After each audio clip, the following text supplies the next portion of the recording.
Hello and welcome to the Experiencing Love podcast. I'm your host, Philip Jocks, and I'm so glad that you're here. My daily download today is about self-forgiveness for some reason. I say it like that because I don't actually know where it quite came from. I was doing my meditation before, and from the very beginning, I started to see these faces pop up. And as the faces popped up, which has never quite happened before, I started to recognize them as people from my past and people that are no longer in my life today. And after 2 to 3 faces, I noticed a pattern that I was seeing the faces of people that I believe I've hurt in my past. And then I had this download that simply said, Philip, it's time to forgive yourself. Even now, it still confuses me as to its relevance in my life right now, as to what's coming next and what's happening now. All I know is that I needed to forgive myself for the mistakes I've made. And the thing is, I know I'm going to continue making mistakes. I know I'm not perfect, and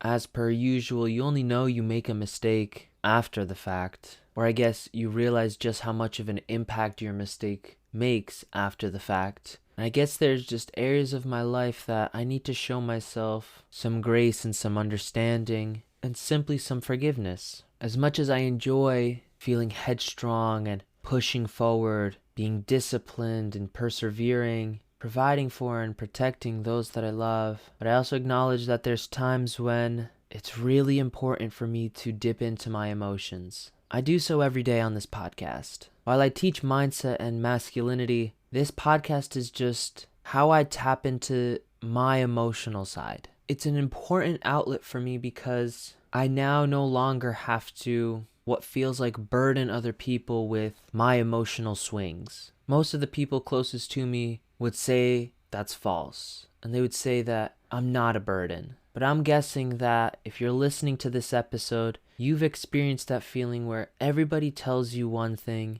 but you can't quite accept what they're saying. You just truly believe in something else. It could be for better or for worse, but your belief is stronger. Your confidence in your belief is stronger than their confidence in the opposite. So there are times in my life that I struggle asking for help, and I struggle with being honest. And I feel like I struggle with those things because I, as a person, don't want to unload on some other person without the invitation. I've experienced many moments where I've shared my thoughts, I've shared my feelings, where there were no place for them. And I don't mean in the sense that I was trying to be vulnerable and someone wasn't listening. It was that and moments when I thought I was genuinely helping someone and supporting them and giving them whatever advice I can give, only to realize that they didn't need it. They weren't looking for it. So they didn't hear it.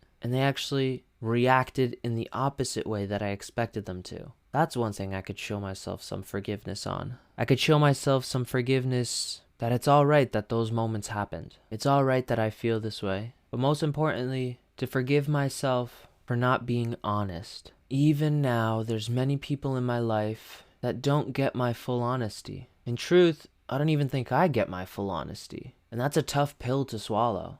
Realizing that as much as I value truth and honesty, I must not value it that much because I'm able to lie to myself and to other people so easily. I lied to other people to protect myself, to protect my feelings. But in the grand scheme of things, it has the opposite effect, where by trying to protect my feelings, I only make them worse. I bottle them up. So I see now that one thing I need to forgive myself for, my lack of honesty, especially with myself. It's important to honor yourself and to be honest with yourself, or really to hold yourself at the highest standard, because the way you interact with other people in the world is the way you interact with yourself. Or said otherwise, the way you interact with yourself is the way you interact with other people in the world. So if you find yourself getting upset with people in the world, chances are you get upset with yourself a lot too. If you're compassionate with yourself, you're compassionate with other people. If you have such high standards that they're unrealistic and you can't meet them, then chances are you set unrealistic standards for other people. Maybe not in quality, but in quantity. You expect people to do 1,000 different things, and when they fail any one of them, they fail your test, just like you. If you don't do all the things on your to-do list and all the things on your planner and checklist and whatever else you have, then you fail yourself. So how you treat yourself is how you treat others. If I'm not honest with other people, it means I'm not honest with myself. And if I'm not forgiving myself for my mistakes, for my quirks, then that means I'm not doing that for other people either. I'm holding them to the same high standard I hold myself. I'm treating them the way I treat myself. And I know I have a high standard for myself. I know I pressure myself a lot to do what I'm supposed to do. As I said yesterday, the area that needs some of the most work right now are my finances and my relationships and my future relationship, if I'm going to be honest with myself.